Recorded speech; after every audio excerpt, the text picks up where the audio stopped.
నాకు తెలిసి ప్రతి ఒక్కళ్ళకి ఏదో ఒక టైంలో వాళ్ళ లైఫ్ మీద చిరాకేసేసి ఛీ ఇదేం జీవితం రా బాబు అనిపించే ఉంటుందా? అలా అనిపించిన వాళ్ళు ఒక కమెంట్ అయితే ఇచ్చుకోండి అవును అని చెప్పేసి. నాకు కూడా అప్పుడప్పుడు అట్లనే అనిపిస్తుందండి. అసలు 4-5 డేస్ నుంచి నా చుట్టూ జరిగే సిచ్యువేషన్స్ చూస్తుంటే ఫుల్ ఫ్రస్ట్రేషన్, ఫుల్ కోపం వచ్చేసింది. అలా ఆలోచిస్తూ ఉంటే వాటి గురించి జుట్టంతా రాలిపోతుందే కానీ సొల్యూషన్ అయితే దొరకలేదు.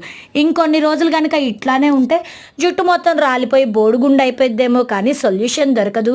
ఇంకా ఏడవటం ఆపేయమ్మా, లైఫ్ మీద హోప్ పెట్టుకో, లైఫ్ ఎప్పుడు ఒకేలాగుండదు, లైఫ్లో కొన్ని మిరాకిల్స్ జరుగుతూ ఉంటాయని చెప్పి కొన్ని మంచి మంచి మోటివేషన్ పాయింట్స్ అన్నీ గూగుల్లో ఎత్తుక్కోమని నాకు నేను సెల్ఫ్ మోటివేషన్ అయితే ఇచ్చుకున్నానండి. సో ఇప్పుడైతే అంతా నార్మల్గా అయిపోయింది. నేనైతే ఇప్పటికీ నమ్ముతాను లైఫ్ ఎప్పుడు ఒకేలాగా ఉండదు అని చెప్పేసి. వీడియో నచ్చితే లైక్ చేయండి and be happy. Bye bye.